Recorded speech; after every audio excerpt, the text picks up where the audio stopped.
जय हिंद दोस्तों, artist smart tutorial में आपका स्वागत है। आज हम लोग स्टार्ट करने जा रहे हैं ज्ञान बिंदु जीएस एकेडमी जो है, ज्ञान बिंदु जीएस एकेडमी की तरफ से जो भी बुक निकाला गया है, जो उनका नोट्स है, जैसे कि संघ लोक सेवा आयोग हुआ, राज्य लोक सेवा आयोग, कर्मचारी चयन, रेलवे के लिए और जीएस पर आधारित सभी परीक्षाओं के लिए यह बनाया गया है। जैसा कि आप लोग देख सकते हैं कि भारत का भूगोल है, ठीक ना। तो हमारा टारगेट रहेगा कि एक बार में एक लेक्चर ख़त्म करेंगे। जैसे कि आप लोग देख सकते हैं कि ये लेक्चर है, ठीक ना। तो आप लोग अगर पीडीएफ चाहिए तो आप लोग कमेंट में ज़रूर बताइएगा। और ये फर्स्ट चैप्टर यहाँ पर ख़त्म हो रहा है। देखिए, ये फर्स्ट चैप्टर ख़त्म हो रहा है और जैसे ही फर्स्ट चैप्टर ख़त्म होता है तो इससे संबंधित जो भी प्रश्न है, इससे जो भी प्रश्न बन सकता है अच्छा को आपको यहाँ पर एमसीक्यू के माध्यम से दिया गया है। तो आप लोग देख सकते हैं, मैंने कि एक वीडियो पूरा डिटेल में थोड़ा लंबा हो सकता है, 2 घंटा 2.5 घंटा का हो सकता है। उसको अच्छे से पहले समझेंगे, क्या करेंगे, उसको समझेंगे। ये जो भी दिए हैं यानी कि थ्योरी को समझेंगे तो एक वीडियो थ्योरी का रहेगा और दूसरा वीडियो उसका एमसीक्यू का रहेगा। समझ रहे हैं ना। तो ऐसा हमारा जो पूरा है भारत का भूगोल हम कंप्लीट करने वाले हैं। लूसेंट को कंप्लीट करने वाले थे, लेकिन हम पहले सोचे कि इसको कंप्लीट कर लेते हैं, उसके बाद लूसेंट को भी कंप्लीट कर देंगे। आप लोगों को पता होगा कि बिहार पुलिस का 22,000 का बहाली, ठीक ना, मद्य निषेध हो गया, ठीक ना। और उसके बाद 22,000 के ही आसपास ग्रुप डी का भी फॉर्म आ गया है। जैसे कि जनवरी 2026 से भराना स्टार्ट हो जाएगा। तो आप सभी के लिए ये रहेगा। तो ज़्यादा बात नहीं करते हैं, स्टार्ट करते हैं हम लोग, ठीक। तो चैप्टर देख सकते हैं कि ये पूरा 16 चैप्टर है, यानी कि 16 वीडियो में 16 वीडियो रहेगा ऑब्जेक्टिव का, यानी कि एमसीक्यू, और 16 वीडियो रहेगा आप लोगों का पूरा डिटेल एनालिसिस करके। तो ज़्यादा समय ना गवाते हुए हम लोग स्टार्ट करते हैं। भारत का परिचय, हम लोगों का पहला चैप्टर का नाम है भारत का परिचय। चलिए स्टार्ट करते हैं। बोल रहा है कि भारत का परिचय, यानी कि भारत के परिचय की बात है। तो परिभाषा की ओर चलते हैं और देखते हैं कि क्या बोल रहा है। अच्छे से आसानी वे में याद करने की कोशिश करेंगे। बोल रहे हैं कि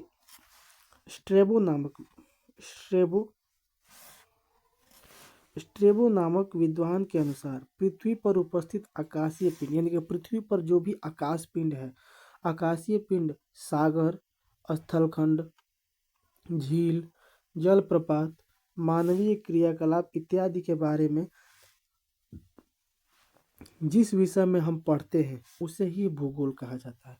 यानी कि बोल रहे हैं कि अगर कोई भी पृथ्वी पर उपस्थित जो भी चीज़ है, अगर उसके बारे में हम लोग अगर अध्ययन कर रहे हैं, या छोटा से छोटा हो या बड़ा से बड़ा हो, अगर उसके बारे में जो पृथ्वी पर उपस्थित है, अगर उसके बारे में हम लोग अध्ययन कर रहे हैं, उसको क्या बोलेंगे, भूगोल कहा जाएगा।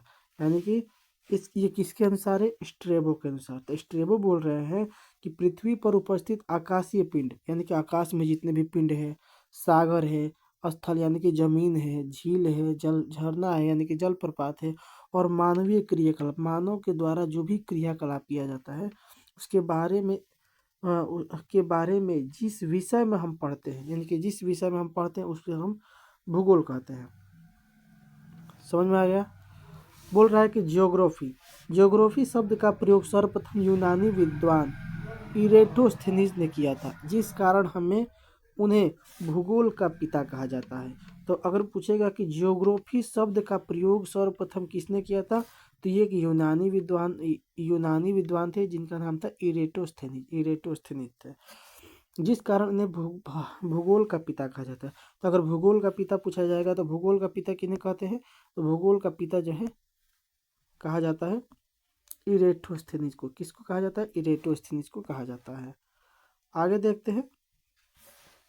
कुछ विद्वान जैसे हिकेटियस को भूगोल का पिता मानते हैं, यानी कि कुछ विद्वान जो है वो हिकेटियस को भूगोल का पिता मानते हैं, क्योंकि उनकी पुस्तक जेस पीरियड्स में पहली बार पृथ्वी का क्रमबद्ध विवरण प्रस्तुत किया गया। यानी कि पृथ्वी का जो है क्रमबद्ध विवरण मिलने के कारण कुछ विद्वान हिकेटियस को भूगोल का पिता मानते हैं और उनकी पुस्तक जेस पीरियड्स के अनुसार, समझ गए। यानी कि जियोग्राफी शब्द का प्रयोग विद्वान इरेस्टोनिस ने किया था, जिस कारण इन्हें भूगोल का पिता कहा जाता है। अच्छा, और ये जो थे इनकी पुस्तक पीरियड्स जेस पीरियड्स में, हिकेटियस के जेस पीरियड्स में पहली बार पृथ्वी का क्रमबद्ध विवरण मिलने के कारण इन्हें भारत का भूगोल विद्वान कुछ मानते हैं।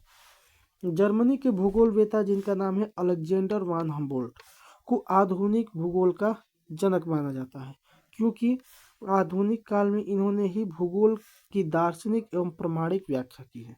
ठीक, यानी कि अगर पूछा जाएगा कि आधुनिक भूगोल का जनक किसे कहा जाता है, तो अलेक्जेंडर वान हम्बोल्ट को, जो कि जर्मनी के एक भूगोलवेता है। तो यहाँ पर 2-3 प्रश्न बनकर उभर सकता है कि ज्योग्राफी शब्द देने के कारण किसे भूगोल का पिता कहा जाता है, तो इरेटोस्थेनिस को। अगर कुछ विद्वान जो मतलब कि जेस पीरियड्स या पहली बार पृथ्वी का क्रमबद्ध विवरण प्रस्तुत करने के कारण किसे भारत का भूगोल का पिता कहा जाता है, तो हिकेटियस हो जाएगा।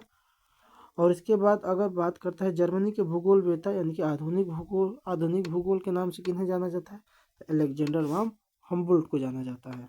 आगे देखते हैं।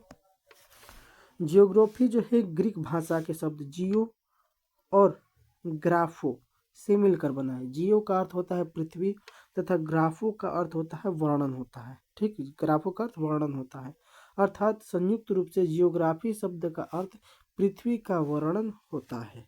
समझ गए। आगे देखते हैं। बोल रहा है कि भारत की भूगर्भिक संरचना का विकास भूगर्भिक रूप से भारतीय उपमहाद्वीप उस भूभाग से संबंधित है जो क्रीटेशियस युग के दौरान पैंजिया से अलग हो गया था और 15 मिलियन वर्ष पहले यूरेशियन भूभाग से जा मिला था। यानी कि जो भारत के जो अभी की संरचना है वो है पेंजिया के टूटने से, यानी पेंजिया के अलग होके और 55 मिलियन वर्ष पहले यूरेशियन भूभाग से जो जाकर मिला था, उस वही जो है वो भारत का भी वास्तविक भूगर्भिक संरचना है। समझ में आ गया। भारत का नामकरण की अगर बात करें तो भारत का नामकरण ऋग्वैदिक काल के प्रमुख जन भरत के नाम पर किया गया है और उन्हें भरत न कहकर अब भारत कहा जाता है। भारत शब्द का सर्वप्रथम उल्लेख पुराणों में भी मिलता है और अन्य नाम इसका है हिंदुस्तान, जम्बूद्वीप, आर्यावर्त, हिंदूकुश। आगे देखते हैं।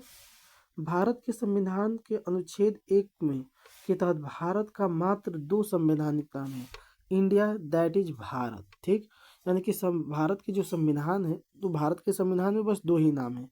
क्या नाम है? इंडिया नाम है और भारत नाम है। समझ गए। अगर भूगोल की बात करें तो भूगोल को समझने के लिए सबसे पहले डायरेक्शन को समझना जरूरी है। देखिए समझिए, ये हो गया पूर्व, यानी कि जो भी मैप होगा तो मैप में ऊपर उत्तर होता है, नीचे दक्षिण होता है। ठीक, तो दाहिने और तो यहाँ जो बाएं हो जाएगा वो पूर्व हो जाएगा, यानी कि इधर पूर्व पश्चिम उत्तर दक्षिण, ये तो समझ में आ गया होगा आपको। अगर हम बात करें, देखिए उत्तर पूर्व कैसे होता है, तो यहाँ से पूर्व और यहाँ से उत्तर, उत्तर और पूर्व, उत्तर पूर्व हो जाता है। अगर पश्चिम तो उत्तर यहाँ से पश्चिम, उत्तर पश्चिम हो जाएगा और यहाँ से पश्चिम दक्षिण, यानी कि दक्षिण पश्चिम हो जाएगा। अगर यहाँ से करें तो दक्षिण पूर्व हो जाएगा। समझ में आ रहा है। तो दिशा के बारे में आप सभी को ज्ञान हो रहा है। आगे बात करते हैं हम लोग। देखिए ये हमारा पूरा भूगोल यानी कि मैप है, पूरा वर्ल्ड मैप है। और अगर मैप की बात किया जाए तो जैसे कि मैप किसने बनाया है, कैसे बनाया है, समझ में आ रहा है ना, इसके बारे में भी हम लोग अच्छे से जानते हैं। तो चलिए देख लेते हैं। जो विश्व ग्लोब के निर्माता है, विश्व ग्लोब के निर्माता, यानी कि आप लोग देखे होंगे कि ऐसा होगा, ग्लोब होता है, ठीक ना, जिसमें ऐसे लगा रहता है और ऐसे रखा है, जैसे कि इसमें पूरा रहता है ना, ऐसे आप लोग देखे होंगे।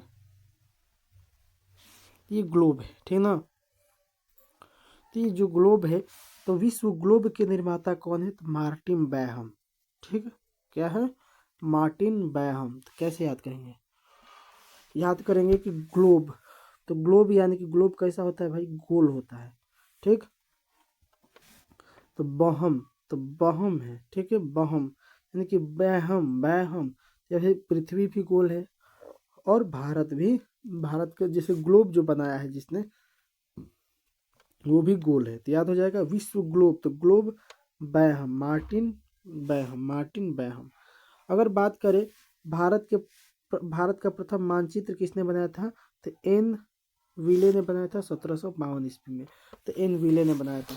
तो भारत का प्रथम मानचित्र किसने बनाया था? तो एन विले ने बनाया था, याद रहेगा, एन विले।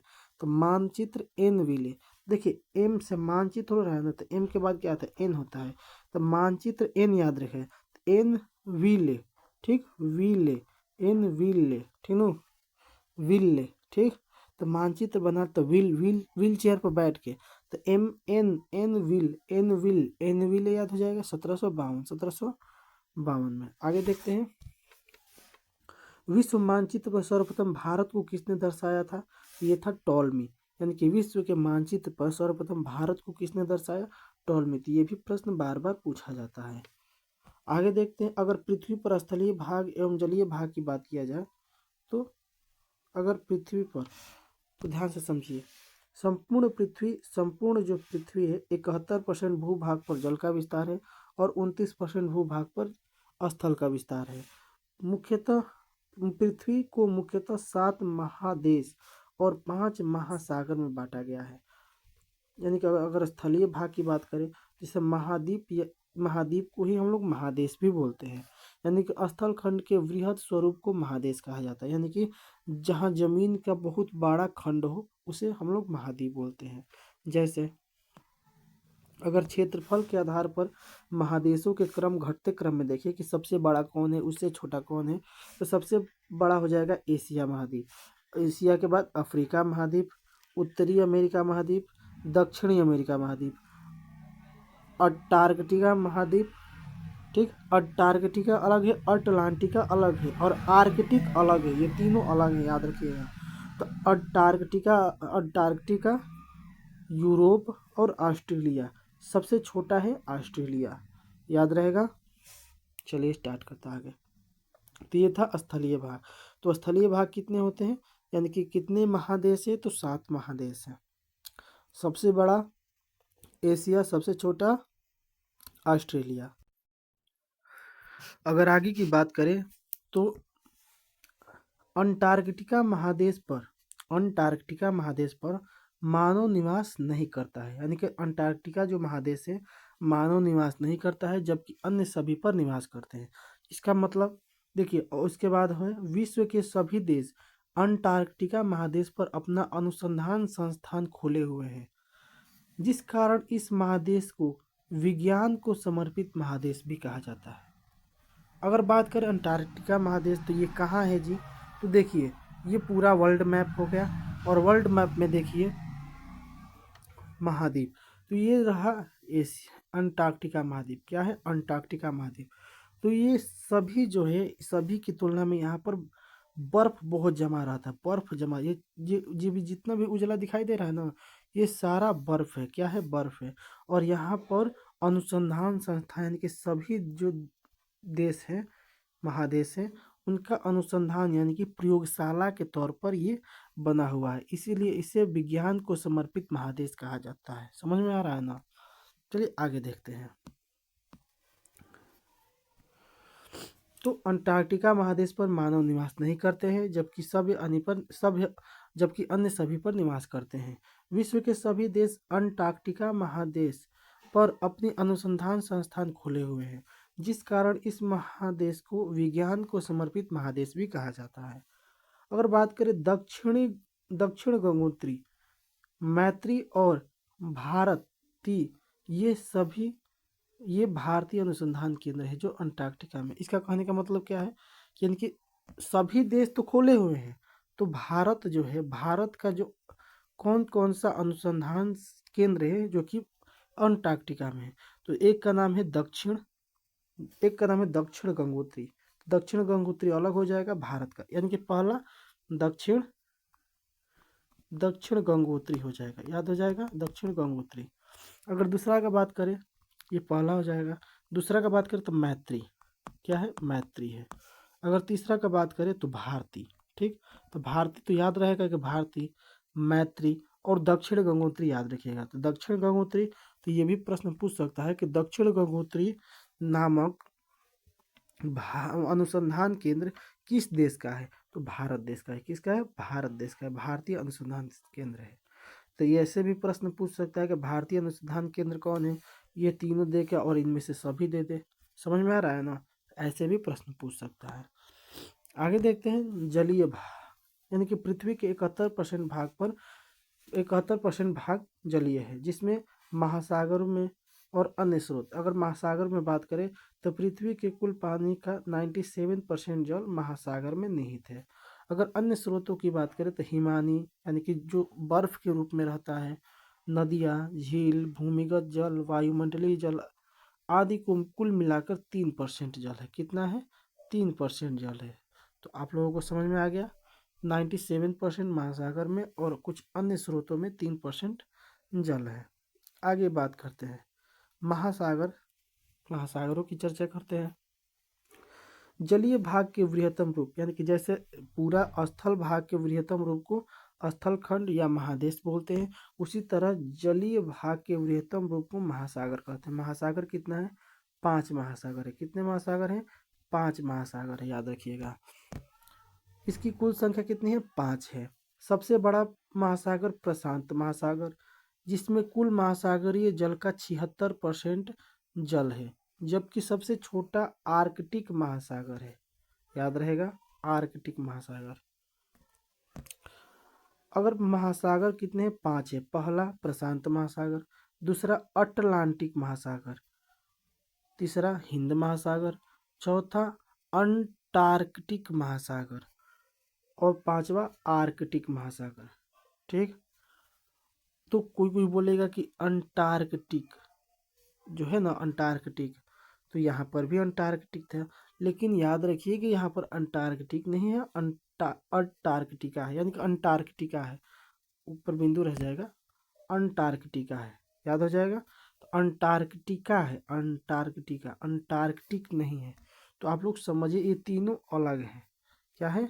अलग है, यानी कि प्रशांत महासागर, अटलांटिक महासागर, हिंद महासागर। देखिए अंटार्कटिक है और वहाँ पर क्या था? अंटार्कटिका था। समझ रहे हैं ना? और आर्कटिक, यानी कि ये तीनों जो है आपस में नहीं मिलते जुलते हैं, अलग अलग है। यानी कि अंटार्कटिक और आर्कटिक ये महासागर हैं और अंटार्कटिका जो है वो महादेश है। समझ में आ गया? तो विज्ञान को समर्पित महादेश अंटार्कटिका है। अंटार्कटिक देगा तो गलती हो जाएगा। समझ रहे ना? अगला प्रश्न है कि भारत एशिया महादेश के दक्षिणी भाग में, अगर एशिया महादेश की बात करें तो भारत एशिया महादेश के दक्षिणी भाग में हिंद महासागर के शीर्ष पर स्थित है। और हिंद महासागर एक ऐसा महासागर है जिसका नाम हमारे देश हिंदुस्तान के नाम पर रखा गया। क्या बोल रहे? दक्षिण एशिया महादेश के दक्षिणी भाग में। तो दक्षिणी भाग कहने का मतलब, देखिए यहाँ पर अगर बात करें तो ये जो है एशिया महादेश है। कौन सा है? एशिया महादेश। एशिया महादेश ये है, ठीक ना? तो एशिया महादेश के कहाँ ऐसे करेंगे तो ये दक्षिण हो जाएगा और ये हिंद महासागर के ऊपर है ना? तो उसी को बोल रहा है कि ये दक्षिणी, यानी कि जो एशिया महादेश के दक्षिण में, यानी कि नीचे है, और हिंद महासागर के शीर्ष पर, यानी कि हिंद महासागर के ऊपर है। ठीक, आगे देखते हैं। अगर बात करें पृथ्वी के कटिबंधीय विभाजन के बारे में तो इससे भी प्रश्न पूछा जाता है, तो आप इसको अच्छे से समझ लीजिए। देखिए ये हमारा पूरा क्या है? ये हमारा पूरा ग्लोब है। क्या है? पूरा ग्लोब है। ठीक, देखिए अगर ग्लोब की बात करें, ये जो बीच से रेखा गया है, बीच से, इसे हम लोग अक्षांश रेखा कहते हैं, ठीक। या भूमध्य रेखा भी बोलते हैं, भूमध्य रेखा इक्वेटर बोलते हैं, भूमध्य रेखा बोलते हैं। और ये जो ऐसे गया है, देखिए ऐसे और ऐसे, यहाँ पर दो रहेगा और यहाँ पर ऐसे रहेगा और इस पर ऐसे रहेगा, ठीक। तो देखिए पहले वाले को 33.5 डिग्री बोलते हैं, 33.5 डिग्री। दूसरे वाले को 66.5 डिग्री बोलते हैं। ये जो था 0 डिग्री था, क्या था 0 डिग्री। तो इससे जैसे जैसे ऊपर बढ़ेंगे वो बढ़ता जाएगा, और इधर भी जैसे जैसे नीचे आएंगे, जैसे सेम टू सेम ऊपर बढ़ा वैसे ही यहाँ पर भी बढ़ेगा। समझ में आ रहा है ना। तो आगे बात करें तो ये रहा भूमध्य रेखा। तो ये वाला जो क्षेत्र होता है, ये वाला क्षेत्र उष्ण कटिबंधीय कहलाता है। ये उत्तरी शीतोष्ण कटिबंध और ये उत्तरी शीत कटिबंध कहलाता है। और उसी तरह से यहाँ पर उष्ण कटिबंध, और ये दक्षिण दक्षिण का भाग है और ये उत्तर का भाग है। तो यहाँ उत्तरी शीतोष्ण कटिबंध हो गया, और ये दक्षिण का भाग है, ये इसलिए दक्षिणी शीतोष्ण कटिबंध हो गया। और दक्षिणी शीत कटिबंध हो गया, और ये उत्तरी शीत कटिबंध हो गया। सेम टू सेम, कुछ बात नहीं है, बस बात है कि यहाँ पर उष्ण कटिबंध ये दोनों सेम है, ठीक। अगर यहाँ उत्तरी होगा तो यहाँ दक्षिणी हो जाएगा, यहाँ पर उत्तरी होगा तो यहाँ पर दक्षिणी हो जाएगा। इससे तो आप लोगों को समझ में आ गया होगा, ये उत्तर है तो उत्तरी ध्रुव है और ये दक्षिणी ध्रुव है, और ये भूमध्य रेखा जो कि 0 डिग्री अक्षांश पर टिकी हुई है। समझ में आ गया। आगे देखते हैं। अगर इसके इसके बीच की बात करें तो भारत हमारा कहाँ है, भारत है यहाँ पर है। कहाँ है, यहाँ पर है। तो यहाँ से बीचों बीच कौन सी रेखा जाती है, 23.5 डिग्री जाती है, 23.5 डिग्री, जिसे हम लोग कर्क रेखा बोलते हैं। आगे बात करें, आगे देखते हैं। देखिए भारत का विस्तार उष्ण तथा समशीतोष्ण दोनों कटिबंध है। यानी कि जो भारत है, देखिए भारत का जो आकार है, तो भारत का जो आकार है वो भारत यहाँ पर है ना। यानी कि उष्ण उष्ण उष्ण मतलब इधर इसमें भी आ गया, और समशीतोष्ण यानी कि इसमें भी थोड़ा आ गया। शीतोष्ण आ गया ना, तो समशीतोष्ण थोड़ा शीतोष्ण हो गया, यानी कि शीतोष्ण भी है और ये उष्ण भी है, यानी कि दोनों कटिबंध में भी आ गया। समझ में आ रहा है ना। जैसे कि भारत का जो अक्षांशीय विस्तार है, यहाँ पर 8 डिग्री 4 मिनट से होता है ना, और यहाँ पर 37 डिग्री, तो 37 33 ले ऊपर नहीं होता है, यानी कि ऊपर भी जाएगा और नीचे भी आएगा। आगे देखते हैं।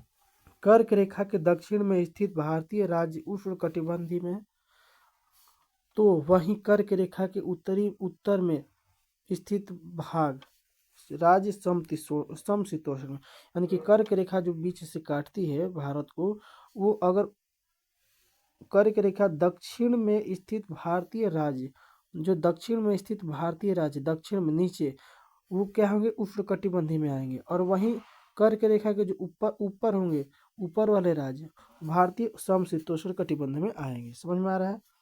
आगे देखते हैं। अक्षांश और देशांतर, मतलब कि भारत के अक्षांशीय एवं देशांतरी विस्तार। तो अक्षांश रेखा क्या होती है, पृथ्वी के केंद्र से विषुवत रेखा को आधार मानकर मापी गई कोणीय वेग को अक्षांश कहते हैं, तथा समान अक्षांश को मिलाने वाली रेखा को अक्षांश रेखा कहते हैं। देशांतर रेखा प्रधान याम्योत्तर रेखा के पूर्व या पश्चिम में स्थित किसी स्थान की कोणीय दूरी देशांतर कहलाती है।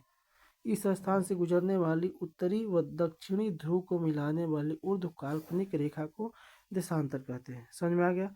नहीं भी आए तो देखिए हम समझाते हैं। जैसे मान लीजिए कि ये ग्लोब हो गया, ये ग्लोब हो गया, तो ग्लोब में जो ऐसे वाला लाइन रहता है ना, ऐसे वाला, ऐसे, उसको बोलते हैं देशांतर। इसको बोलते हैं खड़ी लाइन। क्या बोलते हैं, खड़ी लाइन। और जो पड़ी ऐसे रहती है, ऐसे रहती है ना, इसको बोलते हैं अक्षांश। समझ में आ गया। तो पड़ी लाइन को क्या बोलेंगे, तो पड़ी लाइन को ऐसे ऐसे जो रहेगा, ऐसे ऐसे, इसको क्या बोलेंगे, अक्षांश बोलेंगे। और जो ऐसे ऐसे रहती है तो इसको ऐसे होता है, ऐसे होता है, ठीक ना, तो इसको बोलते हैं खड़ी को देशांतर। समझ में आ गया। पड़ी यानी कि नीचे सूती हुई है तो उसको अक्षांश बोलेंगे, और खड़ी है तो देशांतर हो जाएगा। आशा है कि समझ में आ गया होगा। आगे देखते हैं। जैसे यहाँ पर समझिए,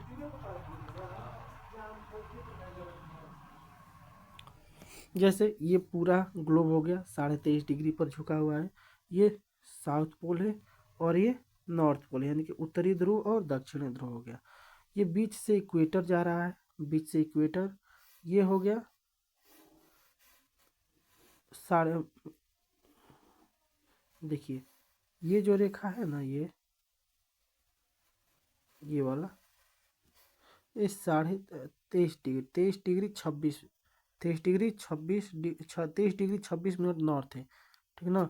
और ऊपर जाएंगे जैसे तो उसके बाद नीचे भी आएगा, समझ रहे हैं ना। उसके बाद ये जो हो जाएगा वो मकर हो जाएगा। देखते हैं आगे। देखिए अक्षांशीय विस्तार की अगर बात करें तो अक्षांशीय विस्तार भारत के उत्तरी उत्तरी गोलार्ध में 8 डिग्री 4 मिनट उत्तरी अक्षांश से 37 डिग्री 6 मिनट उत्तरी अक्षांश के बीच है।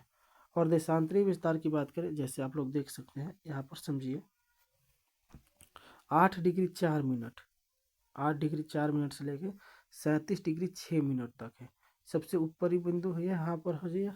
और यहाँ से अगर बात करें तो 68 डिग्री 7 मिनट से 97 डिग्री 25 मिनट तक। अगर यहाँ अगर अंडमान निकोबार को मिला लिया जाए, अंडमान निकोबार को, तो यहाँ पर हो जाएगा 8 डिग्री 6 मिनट। क्या हो जाएगा? 8 डिग्री 6 मिनट से हो जाएगा, समझ रहे हैं। तो संपूर्ण अगर भारत का बोला जाए, उत्तरी गोलार्ध, भारत जो है उत्तरी गोलार्ध तथा पूर्वी देशांतर में स्थित है। भारत का अक्षांशीय विस्तार 6 डिग्री 4 मिनट उत्तरी अक्षांश रेखा से शुरू होकर 37 डिग्री 6 मिनट उत्तरी अक्षांश तक जाती है। भारत अक्षांशीय विस्तार एवं देशांतरी विस्तार में 30 डिग्री का अंतर ये 9th क्लास में बताया गया है। अगर संपूर्ण पृथ्वी को 179 अक्षांश रेखा, जिसमें 89 उत्तर में और 89 दक्षिण में, ठीक, और एक भूमध्य रेखा, यानी कि जो, अच्छा अब बताइए कि अक्षांश रेखा कैसी होती है? पड़ी की खड़ी? ये होती है खड़ी होती है, याद हो जाएगा। तो इसके एक बीच में रहता है। और इसके बाद तथा 360 जो होती है, 360 देशांतर रेखाओं में बांटा गया है। 0 डिग्री अक्षांश रेखा को विषुवत या भूमध्य रेखा कहते हैं। यह पृथ्वी को 2 बराबर भागों में बांटती है। 0 डिग्री देशांतर रेखा के पृथ्वी को 2 बराबर भाग, पूर्वी देशांतर और पश्चिमी देशांतर, यानी कि ये पूरा ये पृथ्वी हो गया। अगर मान लीजिए कि ये पृथ्वी हो गया, तो पृथ्वी हो गया, तो इसको जो 2 भाग में बांटता है उसको बोलते हैं अक्षांश रेखा। और ये जो ऊपर वाला हिस्सा हो गया वो उत्तरी गोलार्ध हो गया, और नीचे वाला हिस्सा हो गया वो दक्षिणी गोलार्ध हो गया। समझ में आ गया? अगर इसको ऐसे भी बांट दे, अगर इसको ऐसे बांट दे और भारत यहाँ है, तो ये हो जाएगा, पहले इधर से बांटेंगे तो ये पूरब हो जाएगा और ये पश्चिम हो जाएगा। तो भारत कहाँ है? उत्तर में और पूर्व में, यानी कि उत्तरी पूर्वी गोलार्ध में है। समझ में आ रहा है ना? आगे देखते हैं। भारत की सबसे उत्तरी बिंदु इंदिरा कॉल है, जो कि 37 डिग्री 6 मिनट उत्तरी अक्षांश पर लद्दाख में है। भारत के सबसे दक्षिणी बिंदु इंदिरा पॉइंट है, जो कि पिगमिलियन पॉइंट, जो कि 6.4 मिनट अक्षांश पर है। भारत के मुख्य भूमि पर सबसे दक्षिण बिंदु केप कोमोरिन, जो कि कन्याकुमारी के तमिलनाडु में है। भारत के पूर्वी बिंदु किबिथु है, जो कि अरुणाचल प्रदेश में है। और भारत के सबसे पश्चिमी बिंदु गुहार मोती है, जो कि कच्छ जिला गुजरात में है। आपको अच्छे से समझ में आ रहा है? देखिए जैसे ये हो जाएगा कन्याकुमारी, तो मुख्य भूमिका, तो ये, और ये हो जाएगा 6 डिग्री 45, यानी कि 6 6.45 मिनट होता है, याद रखिएगा। तो याद हो जाएगा। सबसे दक्षिणतम बिंदु, मतलब पूरा संपूर्ण का दक्षिणतम, पूरा दक्षिणतम हो जाएगा इंदिरा पॉइंट, उत्तर में इंदिरा कॉल, पूरब में किबिथु और पश्चिम में गुहार मोती। याद हो जाएगा। ये कर्क रेखा भारत को काट रही है। और अगर बात करें तो 29 अगर पूर्व से पश्चिम लंबाई, और उत्तर से दक्षिण 3214 किलोमीटर है। आगे बात करें कर्क रेखा। 23.5 डिग्री उत्तरी अक्षांश को कर्क रेखा कहा जाता है। यह भारत को लगभग मध्य से होकर गुजरती है और भारत को 2 भागों में बांटती है। उत्तरी भारत और, मतलब भाग उत्तरी और दक्षिणी भारत में बांटती है। कर्क रेखा 8 राज्यों से गुजरती है, जिसका पश्चिम से पूर्व क्रम है। अगर बात करें पश्चिम से पूर्व, यानी कि इधर से, ठीक ना। तो पश्चिम से अगर पूर्व में तो यहाँ पर हो जाएगा गुजरात। क्या हो जाएगा? गुजरात हो जाता है। क्या हो जाता है? गुजरात। उसके बाद बात करें तो गुजरात के बाद थोड़ा सा हिस्सा, सब बहुत छोटा हिस्सा मिलता है। क्या? थोड़ा सा मिलता है क्या? राजस्थान का। उसके बाद बीच में मध्य प्रदेश हो जाता है। उसके बाद यहाँ से थोड़ा सा छत्तीसगढ़ आता है, ठीक ना। झारखंड आता है यहाँ पर, बिहार के नीचे ठीक झारखंड। उसके बाद यह पश्चिम बंगाल हो गया, और यहाँ पर हो जाएगा मिजोरम। क्या हो जाएगा? मिजोरम। त्रिपुरा के बाद यहाँ पर मिजोरम है, ठीक ना। मिजोरम हो जाएगा। समझ में आ रहा है ना? तो ये सब क्या है? पूर्व, मतलब कि पश्चिम से पूर्व की ओर है। उसके बाद होते हैं छत्तीसगढ़। ये ग बोल रहा है ना कि गरम, गरम छाछ पी तृप्ति, यानी कि गरम छाछ। ये ट्रिक है। तो ग से गुजरात, र से राजस्थान, और म से मध्य प्रदेश, झ से छत्तीसगढ़ और झारखंड, पी से पश्चिम बंगाल, और त्रि से त्रिपुरा, ठीक ना। याद हो जाएगा। आगे देखते हैं।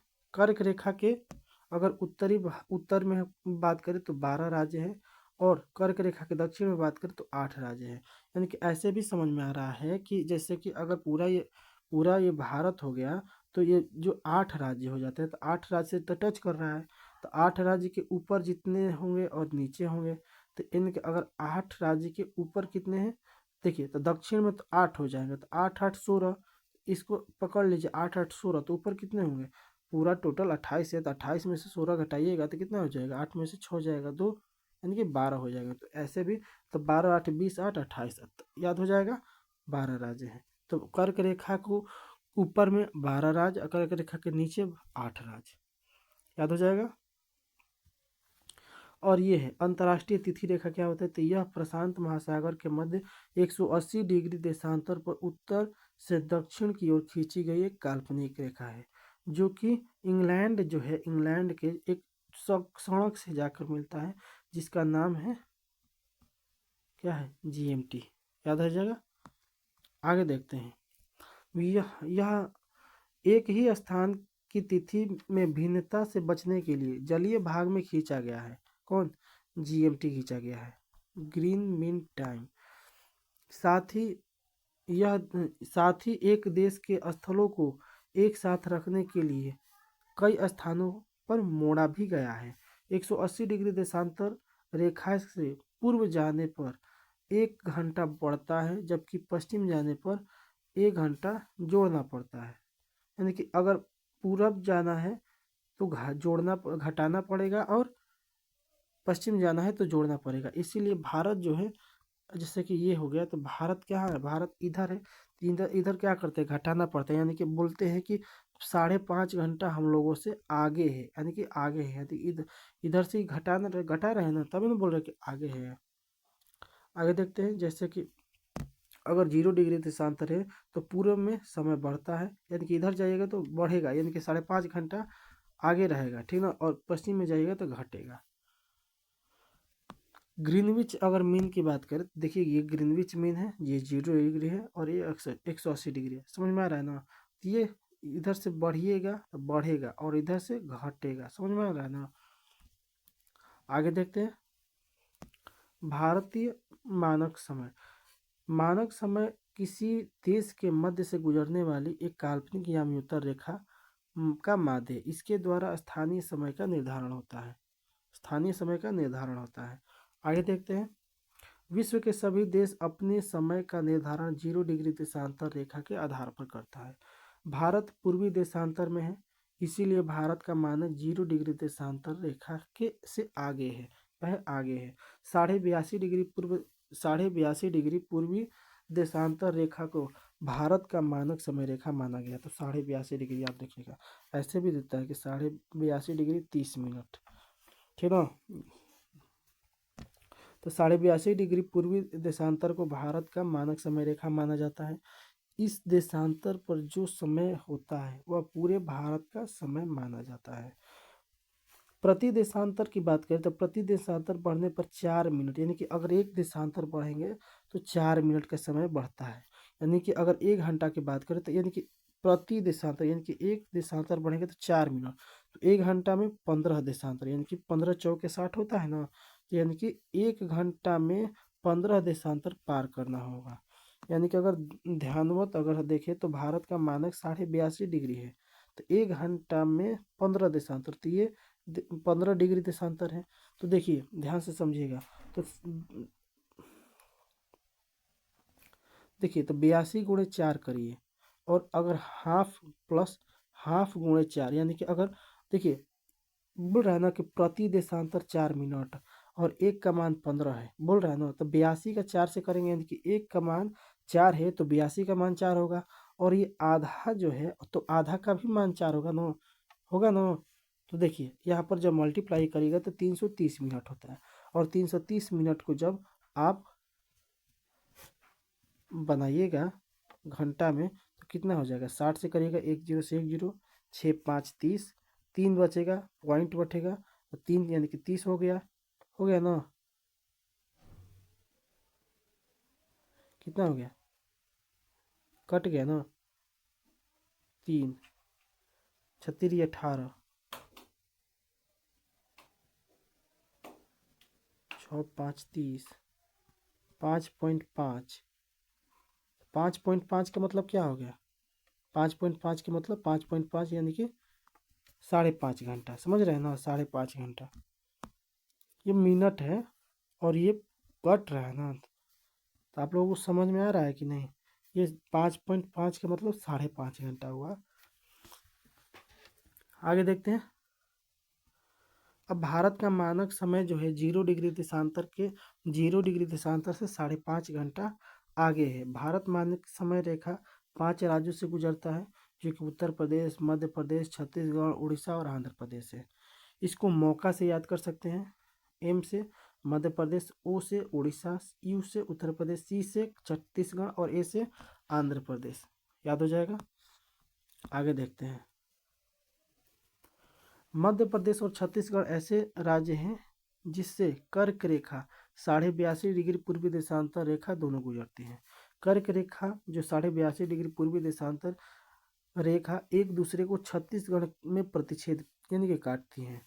भारत के पूर्वी भाग तथा पश्चिमी भाग में समय का अंतर 2 घंटे से 2 घंटे का हो सकता है। गुजरात की तुलना में अरुणाचल प्रदेश का समय 2 घंटे आगे है, यानी कि इधर आगे होगा और ये पीछे होगा। यहाँ पर दो 2 घंटा पहले सूर्य भगवान उगेंगे, तो यहाँ 2 घंटे बाद सूर्य भगवान उगेंगे, यानी कि गुजरात में। समझ में आ रहा है। विश्व के देशों में आपसी समझ के तहत भारत याम्योत्तर को 7.5 डिग्री 30 मिनट देशांतर के गुणांक पर चुना है। भारतीय मानक समय उत्तर प्रदेश के मिर्जापुर, यानी कुछ स्रोतों से इलाहाबाद के नैनी भी माना जाता है, से होकर गुजरती है। अगर 0 डिग्री देशांतर रेखा पर दिन का 12 बज रहा हो तो 82.5 डिग्री पूर्वी देशांतर पर, अब देखिए 12 बज रहा है तो 5.5 घंटा जोड़ लीजिए, तो 5.5 घंटा जोड़िएगा तो कितना हो जाएगा, आप लोग कमेंट में यहाँ पर सॉल्यूशन जरूर बताइएगा। आगे देखते हैं।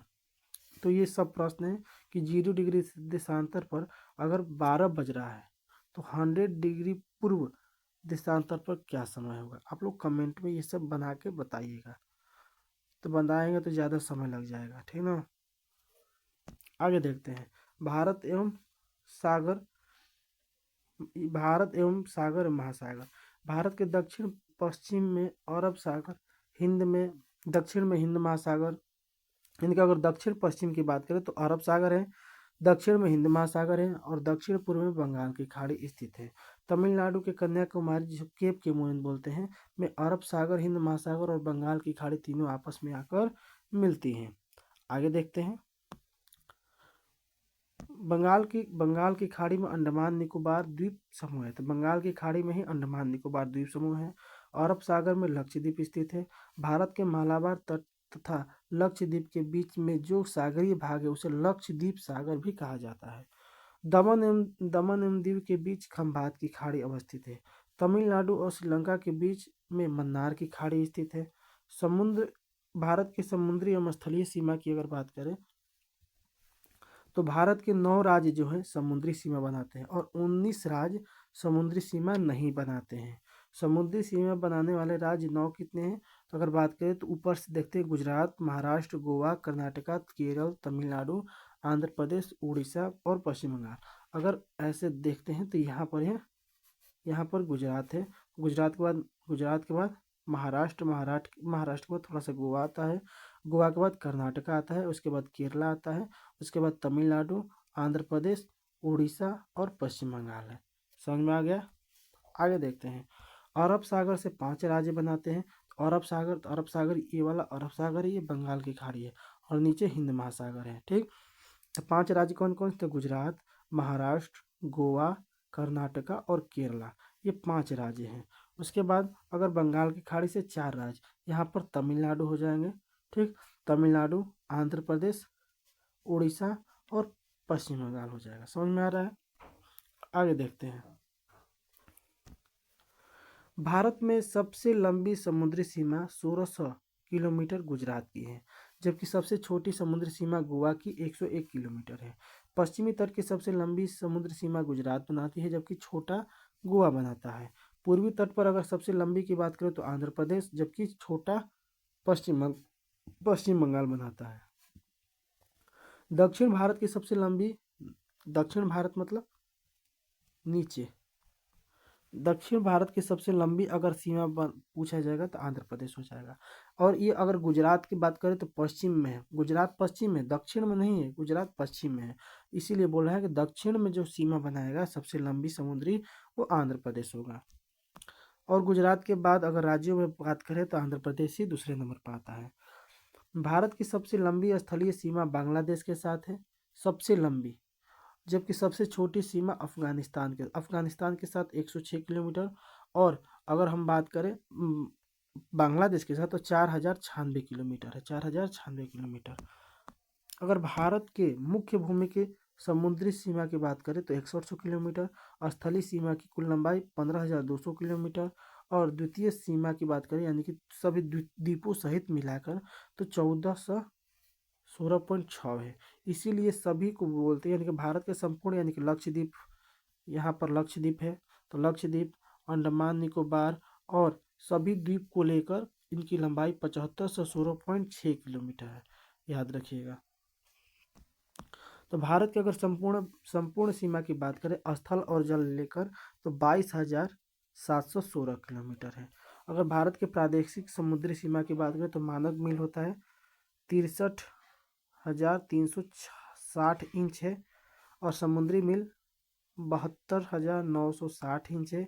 एक मानक मील बराबर होता है 1.6 किलोमीटर यानी कि 1.584 किलोमीटर और एक समुद्री मील बराबर 1.8 किलोमीटर यानी कि 1.82824 किलोमीटर। अगर 12 समुद्री मील की बात करें तो 21.9 किलोमीटर हो जाएगा। आगे देखते हैं।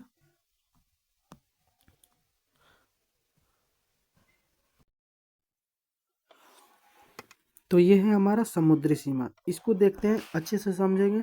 यहाँ से एक प्रश्न आता है कभी कभी, देखिए बोल रहा है कि समुद्री सीमा है ये, यानी कि ये पूरा ये हमारा भारत हो गया ना, ये पूरा भारत हो गया।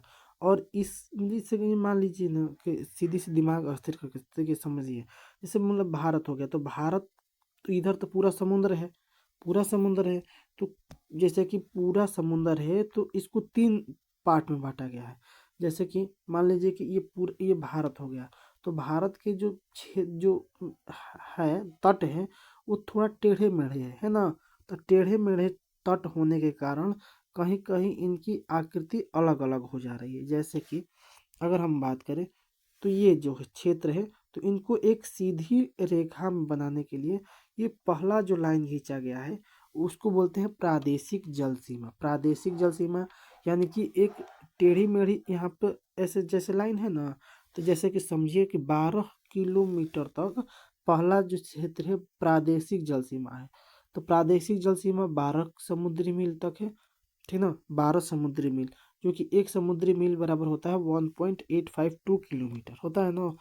तो यानी कि जो पहला जो ए वाला क्षेत्र है, ए वाला जो क्षेत्र है ना वो कितना किलोमीटर है? 12 समुद्री मील है। तो यहाँ पर दूसरा बी वाला भी 12 समुद्री मील, यानी कि अगर शुरू से देखें तो ये 24 हो जाएगा ना। अगर शुरू से देखेंगे तो ये 200 किलोमीटर है, और 200 किलोमीटर में अगर ये 24 घटा देंगे तो कितना हो जाएगा, 176 हो जाएगा। यानी कि बी से, यानी कि ये वाला बी वाला क्षेत्र के से लेकर और सी वाले के बीच में 176 किलोमीटर है। समझ में आ रहा है कि नहीं आ रहा है? जैसे कि ये पूरा जो ए वाला क्षेत्र है, तो ए वाले क्षेत्र में भारत कुछ भी कर सकता है, मछली पकड़े, कुछ भी करे, कुछ भी जो अगर मिला तो ये भारत का हो जाएगा।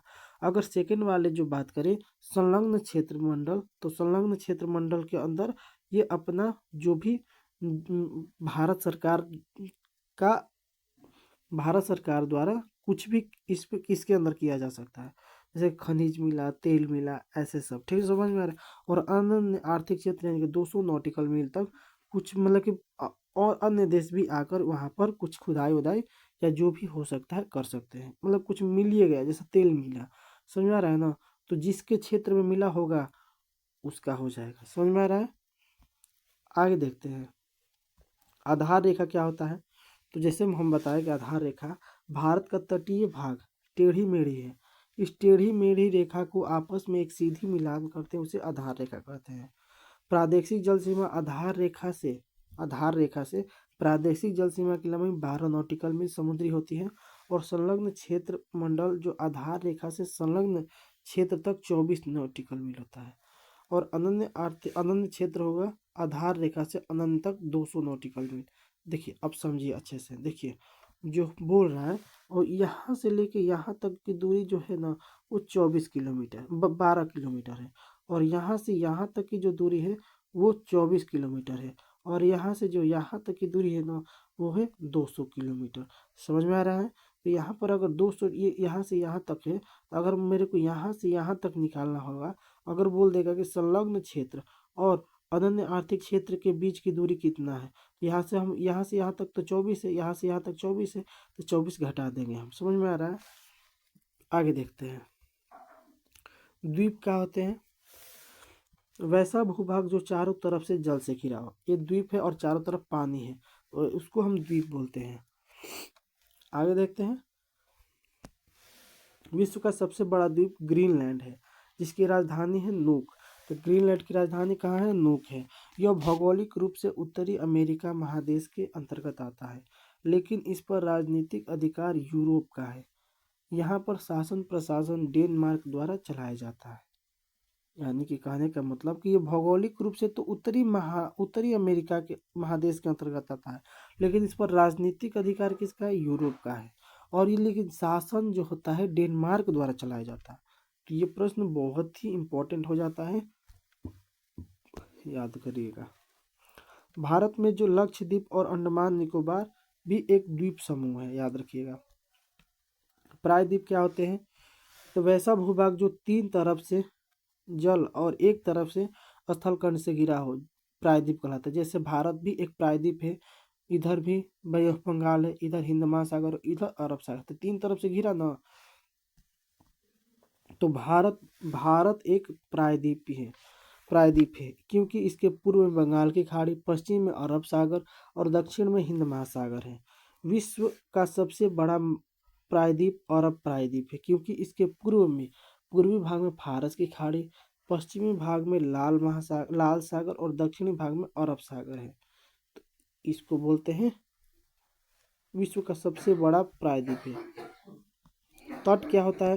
तो सामान्य तौर पर भारत के पूर्वी तट को कोरोमंडल तट, यानी कि ये भारत हो गया, तो पूर्व ये है, पूर्व के तट को कोरोमंडल तट, और जबकि पश्चिमी तट को क्या बोलेंगे? ये वाले मालाबार तट। तो ये मालाबार तट हो गया, और ये कोरोमंडल तट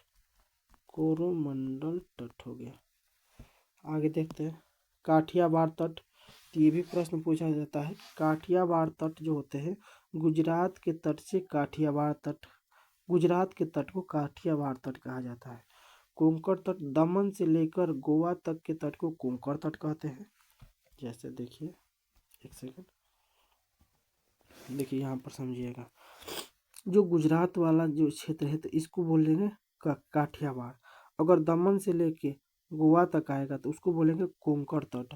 अगर गोवा से लेके कर्नाटक आएगा तो उसको बोलेंगे केंद्रा तट। अगर कर्नाटक से लेके केरला तक आएगा तो उसको बोलेंगे मालाबार तट। समझ में आ रहा है। उसके बाद तमिलनाडु से लेके आंध्र प्रदेश तक के तट कोरोमंडल तट कहेंगे, और आंध्र प्रदेश से लेके पश्चिम बंगाल तट को डेल्टा तट कहेंगे। समझ में आ रहा है। तो वही एक बार धीरे से समझ लेते हैं आराम से। काठियावाड़ तट, गुजरात के तट को काठियावाड़ तट कहा जाता है। कोरोमंडल तट, दमन से लेकर गोवा तक के तट को कोंकण तट कहा जाता है। केंद्रा तट, गोवा से लेकर कर्नाटक के मैंगलोर यानी कि मंगलूर तट के तट को केंद्रा तट कहा जाता है। मालाबार, कर्नाटक के मंगलूर से तमिलनाडु के कन्याकुमारी तक के तट को मालाबार तट कहते हैं। कोरोमंडल तट, तमिलनाडु से कन्याकुमारी से कृष्णा नदी डेल्टा तक के तट को कोरोमंडल तट कहते हैं। गोलकुंडा तट, कृष्णा नदी से लेकर गोदावरी नदी तक के डेल्टा तक के तट को गोलकुंडा तट कहते हैं। और उत्तरी सरकार तट, गोदावरी नदी डेल्टा के उत्तर में स्थित तट को उत्तरी सरकार तट कहते हैं। और उत्कल तट, उड़ीसा के तट को उत्कल तट कहा जाता है।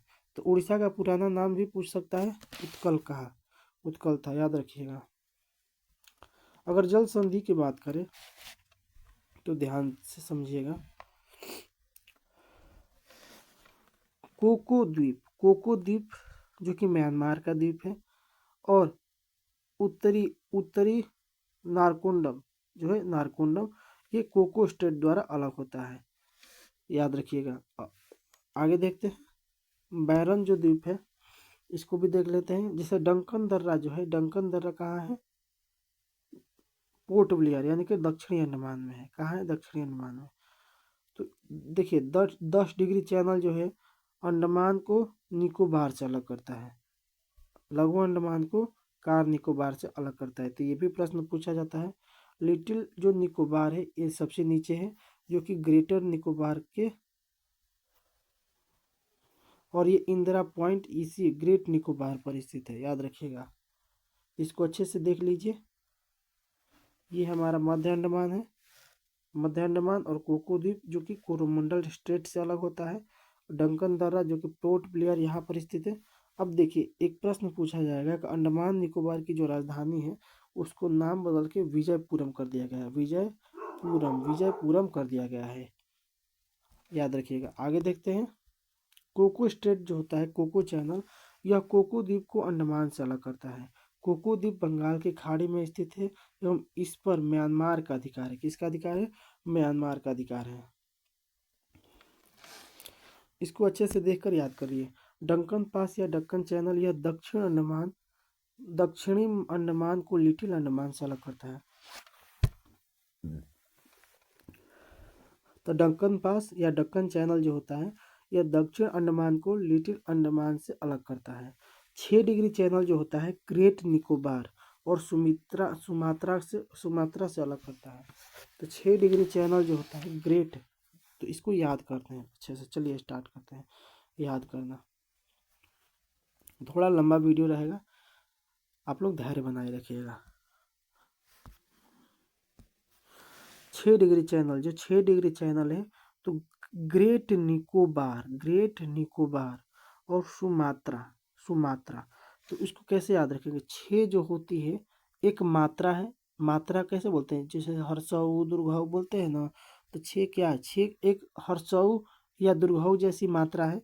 अगर इसको ऐसे करेंगे तो 6 हो जाए, उल्टा करेगा तो 6 हो जाएगा ना, और उसको उल्टा करेंगे तो नेभी हो जाएगा। इसको यानी कि हर्षई दुर्घई जैसा मात्रा है। तो 6 क्या है? एक मात्रा के जैसी है। क्या है? मात्रा के जैसी है। तो ये निकोबार, ग्रेट निकोबार को सुमात्रा से अलग करते, तो सुमात्रा याद रहेगा तो ग्रेट निकोबार याद कर लीजिए। तो ग्रेट निकोबार को सुमात्रा से कौन अलग करती है? 6 degree channel. 10 degree channel Andaman को निकोबार से अलग करती है। 10 डिग्री याद हो जाएगा, 10 अंडमान निकोबार। आगे देखते हैं। 8 डिग्री चैनल, तो ये मालदीव को मिनिकोय से, तो एम याद रहेगा। 8 डिग्री मालदीव और मिनिकोय, इसका कहने का मतलब है देखे जैसे कि 8 लिखा है तो जितना 8 का हिस्सा इधर है उतना ही 8 का हिस्सा इधर है, यानी कि एम इधर है तो एम इधर है। मालदीव मिनिकॉय, मालदीव मिनिकॉय, याद हो जाएगा ना। तो मालदीव मिनिकॉय 8 डिग्री मालदीव और मिनिकॉय को अलग करता है। 9 डिग्री का तो मिनिकॉय को लक्षद्वीप से अलग करता है। मिनिकॉय को लक्षद्वीप से। अगर 6 डिग्री पूछेगा तो 6 डिग्री जो होता है वो सुमात्रा को ग्रेट निकोबार से अलग करता है, और 9 डिग्री मिनिकॉय को लक्षद्वीप से अलग करता है। आगे देखते हैं 11 डिग्री, यह अमीन द्वीप को अनामोरी द्वीप से अलग करता है। पाक जल संधि, यह भारत को श्रीलंका से अलग करता है। विदेशी शासन के अधीन क्षेत्र जिन्हें स्वतंत्रता के बाद भारत में मिलाया गया। फ्रांस के अधीन के जो क्षेत्र थे आज़ादी के बाद, आज़ादी से पूर्व 1946 तक चंद्रनगर भारत में शामिल हुआ, यानी कि चंद्रनगर जो था 1946 तक फ्रांसीसी कब्जे में थे। 1954 में पुडुचेरी, इसका पूर्व नाम था पांडिचेरी, भारत में शामिल हुआ, फ्रांस के अधीन था। 1954 में कराईकल, यनम और माहे भारत में शामिल हुआ। तो याद रखिएगा, ये भी प्रश्न पूछा जाता है कि पुडुचेरी भारत में कब शामिल हुआ, 1954 में। जो कराईकल, यमन और माहे था 1954 में। और आज़ादी से पूर्व 1946 तक चंद्रनगर जो था भारत में शामिल हुआ था। आज़ादी से पूर्व 1946 में ही चंद्रनगर शामिल हो गया था, और इससे पहले फ्रांसीसी कब्जा में था। आगे देखते हैं पुर्तगाल के अधीन क्षेत्र कौन कौन थे। तो 1954 में दादर एवं नगर हवेली भारत में शामिल हुआ था, और 1961 में दमन दीव तथा गोवा भारत में शामिल हुआ।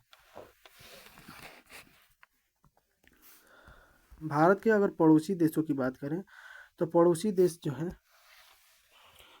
देश स्थलीय सीमा 7, यानी कि स्थलीय सीमा से लगे देश कौन है 7, और जलीय सीमा से 2। पाकिस्तान स्थल से है तो स्थल अफगानिस्तान, चीन, नेपाल, भूटान, म्यांमार, जिससे हम लोग वर्मा बोलते थे, और बांग्लादेश, ये 7 जो है स्थलीय सीमा से साझा करते हैं। और जलीय सीमा से बात करें तो श्रीलंका और मालदीव है। अगर स्थलीय सीमा के घटते क्रम की बात करें तो सबसे ज़्यादा बांग्लादेश सीमा साझा करता है, उसके बाद चीन, पाकिस्तान, नेपाल, म्यांमार, भूटान, और उसके बाद है हम लोग का अफगानिस्तान। आगे देखते हैं पाकिस्तान की अगर बात करें हम लोग तो पाकिस्तान की राजधानी इस्लामाबाद है। भारत की पाकिस्तान की सीमा 3323 किलोमीटर साझा करता है। पाकिस्तान से सीमा साझा करने वाले भारतीय राज्य और यूटी, लद्दाख, जम्मू कश्मीर, पंजाब, राजस्थान और गुजरात ये पाकिस्तान से साझा करते हैं। पाकिस्तान से अगर सर्वाधिक लंबी सीमा राजस्थान लगाती है, यानी कि राजस्थान के साथ लगता है। रेड क्लिफ रेखा, भारत और पाकिस्तान के बीच सीमा का निर्धारण रेड क्लिफ के द्वारा रेखा 17, यानी कि यह रेखा 17 अगस्त 1947 को खींचा गया था। यह एक अर्धारोपित रेखा है। आगे बात करें अफगानिस्तान की तो अफगानिस्तान राजधानी इसका काबुल है। भारत की सबसे छोटी सीमा अफगानिस्तान के साथ 106 किलोमीटर लगता है। अफगानिस्तान के साथ लद्दाख की भी सीमा लगती है, यानी कि 106 किलोमीटर की छोटी सीमा लद्दाख के साथ लगती है। चीन की राजधानी बीजिंग है। चीन के साथ भारतीय सीमा की लंबाई 3488 किलोमीटर है। चीन के साथ सीमा साझा करने वाले भारतीय राज्य और यूटी है लद्दाख, हिमाचल प्रदेश, उत्तराखंड, सिक्किम और अरुणाचल प्रदेश है। आगे बात करें मैकमोहन रेखा जो है भारत और चीन के बीच है। तो भारत और चीन के बीच सीमा का निर्धारण, इस रेखा का निर्धारण 1914 ईस्वी में हुआ था। यह रेखा मूलतः अरुणाचल प्रदेश और चीन के बीच स्थित है, यानी कि भारत के अरुणाचल प्रदेश और चीन के बीच है। अरुणाचल प्रदेश को पहले हम लोग नेफा बोलते थे। नेफा यानी कि north east frontier agency. Arunachal Pradesh को नेफा कहा जाता था, नॉर्थ ईस्ट फ्रंटियर एजेंसी, याद रखिएगा। आगे देखते हैं नेपाल की राजधानी है काठमांडू। भारत और नेपाल के बीच सीमा की लंबाई 1751 किलोमीटर है। नेपाल के साथ सीमा बनाने वाले राज्य जो हैं उत्तराखंड है, उत्तर प्रदेश है जो कि सबसे लंबी 651 किलोमीटर बनाती है, बिहार जो कि 601 किलोमीटर, पश्चिम बंगाल सबसे छोटी 96 किलोमीटर, उसके बाद सिक्किम। ये 5 राज्य नेपाल से सीमा साझा करते हैं। भूटान की राजधानी कहाँ है, थिम्पू है। भारत और भूटान के बीच की सीमा की लंबाई 699 किलोमीटर है। भूटान 4 राज्यों से सीमा बनाता है, सिक्किम, पश्चिम बंगाल, असम और अरुणाचल प्रदेश। आगे बात करें छवा राज्य म्यांमार की, जिसकी राजधानी नेपिताव है। ठीक, नोएपिड्या लिखा है लेकिन नेपिताव याद रखिए। भारत और म्यांमार के बीच की सीमा 1643 किलोमीटर है। म्यांमार 4 राज्यों से, भारतीय राज्यों से सीमा साझा करता है। अरुणाचल प्रदेश, नागालैंड, मणिपुर, मिजोरम, याद रहेगा। आगे देखते हैं बांग्लादेश। बांग्लादेश की राजधानी ढाका है। भारत और बांग्लादेश के बीच की सीमा की लंबाई है 4096.7 किलोमीटर। बांग्लादेश 5 राज्य से सीमा बनाता है: पश्चिम बंगाल, असम, मेघालय, त्रिपुरा एवं मिजोरम। तीनों तरफ से बांग्लादेश से घिरा है, यानी कि त्रिपुरा जो है तीनों ओर से बांग्लादेश से घिरा है।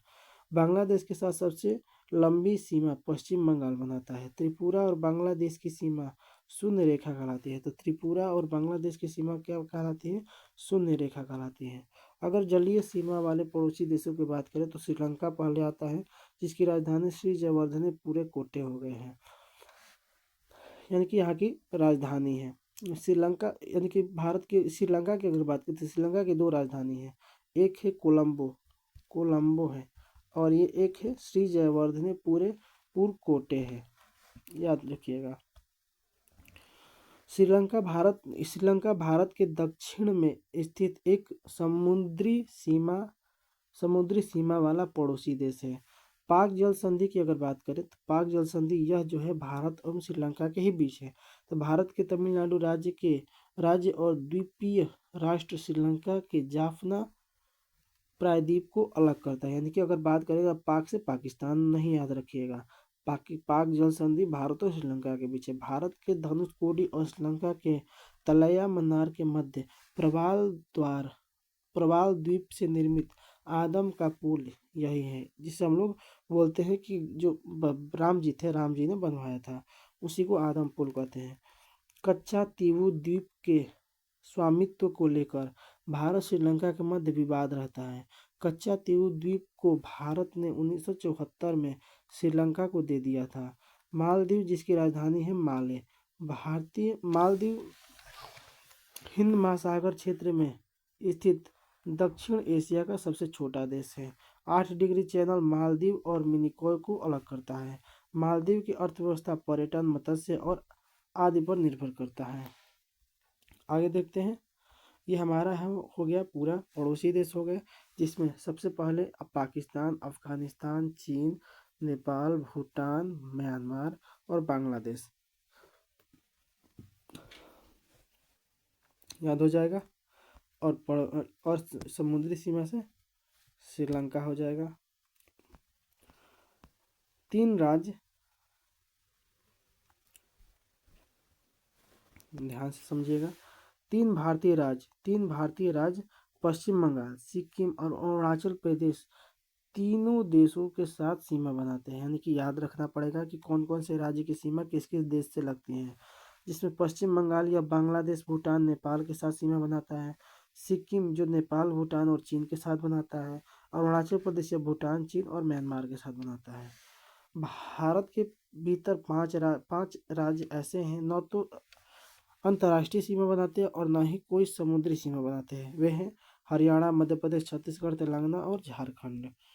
16 ऐसे राज्य हैं जिनके अंतर्राष्ट्रीय सीमा बनती है, जैसे गुजरात, राजस्थान, पंजाब, हिमाचल प्रदेश, उत्तराखंड, उत्तर प्रदेश, बिहार, पश्चिम बंगाल, सिक्किम, अरुणाचल प्रदेश, असम, मेघालय, नागालैंड, मणिपुर, मिजोरम और त्रिपुरा है। ये सभी अंतर्राष्ट्रीय सीमा बनाते हैं। और भारत के 7 ऐसे देश है जो कि जलीय सीमा बनाती हैं, जैसे पाकिस्तान, बांग्लादेश, म्यांमार, श्रीलंका, मालदीव, थाईलैंड और इंडोनेशिया। ये जलीय सीमा बनाते हैं भारत के साथ। भारत 3 देशों के साथ जलीय एवं स्थलीय सीमा बनाता है, जिसमें पाकिस्तान, बांग्लादेश और म्यांमार शामिल है। भारतीय उपमहाद्वीप में शामिल देश भारत, पाकिस्तान, नेपाल, भूटान और बांग्लादेश हैं।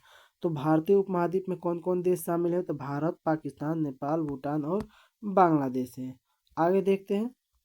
भारत का क्षेत्रफल की बात करें तो भारत का जो क्षेत्रफल है 32,87,263 वर्ग किलोमीटर। कितना है? 32,87,263 वर्ग किलोमीटर, जो विश्व के कुल क्षेत्रफल का 2.42% है। क्षेत्रफल के आधार पर भारत विश्व का 7वां सबसे बड़ा देश है।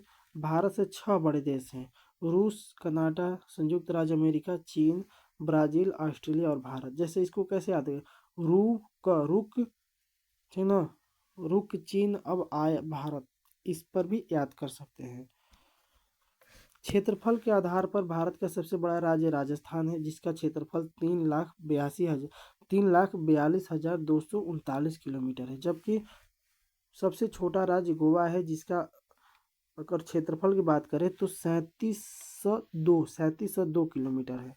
क्षेत्रफल की दृष्टि से सबसे बड़ा केंद्र शासित प्रदेश लद्दाख है, जबकि छोटा केंद्र शासित प्रदेश लक्षद्वीप हो जाएगा।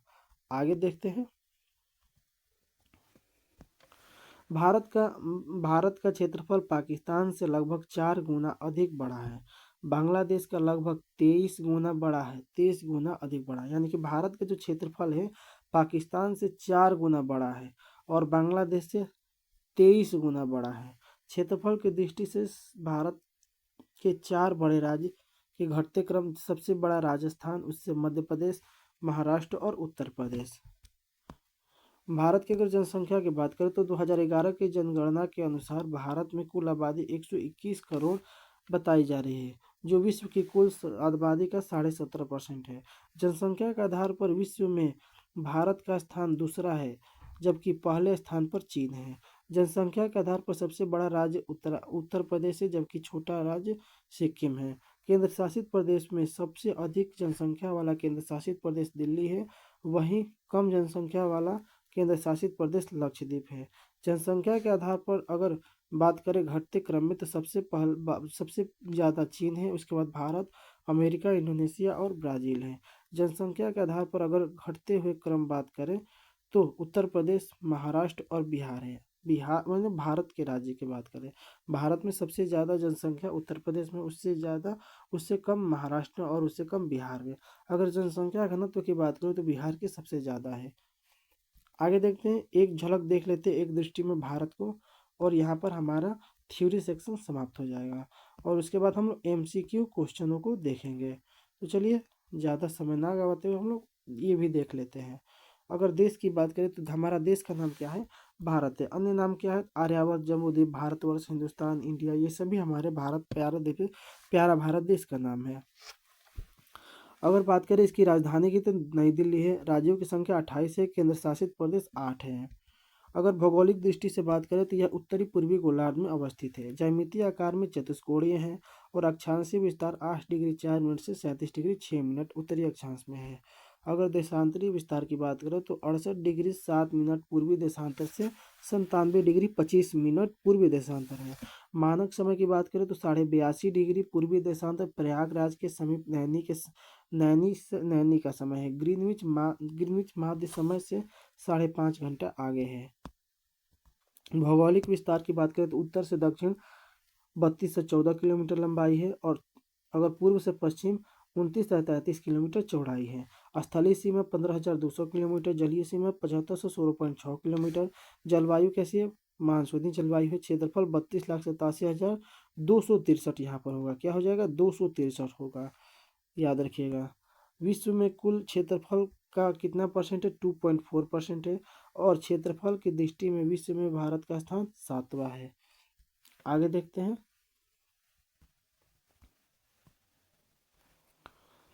अगर कुल साक्षरता की बात करें तो 74.4% है, 74.04%, जिसमें पुरुष साक्षरता 82.14% और महिला साक्षरता 65.46% है। अनुसूचित जाति जनसंख्या की बात करें तो 20,13,78,086 है, जिसमें कुल जनसंख्या का 16.6% अनुसूचित जाति है। अगर अनुसूचित जनजातियों की बात करें तो 10,82,81,034 है, जो कि कुल जनसंख्या का 8.6% है। पर्वतीय क्षेत्र का विस्तार 10.7% है, पहाड़ी क्षेत्रों का विस्तार 18.6% है और पठारी क्षेत्रों का विस्तार 27.8% और मैदानी क्षेत्र का विस्तार 43% है। आगे देखते हैं। कर्क रेखा पर स्थित 8 राज्य: गुजरात, राजस्थान, मध्य प्रदेश, छत्तीसगढ़, झारखंड, पश्चिम बंगाल, त्रिपुरा एवं मिजोरम। मित्र पर गमछा झार से भी इसको याद कर सकते हैं। अंतर्राष्ट्रीय सीमा वाले राज्य कौन कौन से हैं? तो अंतर्राष्ट्रीय सीमा बनाने वाले 18 राज्य हैं। तेल शोधनशालाओं की संख्या कितनी है? 23 है। तेल शोधनशालाओं की संख्या कितनी है? इंपॉर्टेंट है, 23 है। राष्ट्रीय राजमार्गों की कुल संख्या 948 है। कितनी है? 948, 31 दिसंबर 2021 तक। बड़े बंदरगाहों की संख्या 13 है। राष्ट्रीय पशु बाघ हो जाएगा। राष्ट्रीय विरासत पशु हो जाएगा हाथी। राष्ट्रीय पक्षी मोर। राष्ट्रीय वृक्ष बरगद। राष्ट्रीय पुष्प कमल और राष्ट्रीय चिन्ह अशोक स्तंभ हो जाएगा। तो यहाँ पर हमारा पहला चैप्टर और भी क्वेश्चन है, इसको भी देखते हैं। अगर देखिए कुल जनसंख्या कितना है, तो 121 करोड़ 8,54,977, यानी कि विश्व की कुल जनसंख्या का 17.5% है। जनसंख्या की दृष्टि से विश्व में स्थान द्वितीय स्थान पर है, जिसमें पुरुष जनसंख्या है 62,32,70,258। महिला जनसंख्या 58,75,84,729। ग्रामीण जनसंख्या 83.73 करोड़ है, जो कि 68.8% है। शहरी जनसंख्या 37.71 करोड़ है, जो कि 31.2% की जनसंख्या रखते हैं। दशकीय वृद्धि दर की बात करें, दशकीय जनसंख्या वृद्धि दर 70.7% रही है 2001 से 11 तक। लिंगानुपात 943 प्रति हजार पुरुषों पर और जनसंख्या घनत्व तो 382 व्यक्ति प्रति वर्ग किलोमीटर। राष्ट्रीय गान की बात करें तो राष्ट्रीय गान जनगण मन है। राष्ट्रीय गीत वंदे मातरम है। राजभाषा हिंदी है। राष्ट्रीय लिपि देवनागरी है। राष्ट्रीय वाक्य जो है सत्यमेव जयते है। राष्ट्रीय ध्वज तिरंगा है। और राष्ट्रीय नदी हम लोगों का गंगा नदी है। और हम लोगों का लास्ट प्रश्न है कि राष्ट्रीय जलीय जीव कौन सा है, तो घोंघी या डेल्फिन है। तो यहाँ पर हमारा फर्स्ट चैप्टर खत्म होता है और यहाँ से हमारा MCQ स्टार्ट होता है। तो हमारा थ्योरी सेक्शन आज खत्म होता है। तो आप लोगों को कैसा ये वीडियो लगा, आप लोग कमेंट में ज़रूर बताइएगा। अगर आप नए हैं तो चैनल को सब्सक्राइब करिए, लाइक करिए, कमेंट करिए और दोस्तों के पास शेयर कर दीजिएगा। तो मिलते हैं अगले MCQ के साथ और अगले चैप्टर के साथ। तो धन्यवाद। जय हिंद, जय भारत।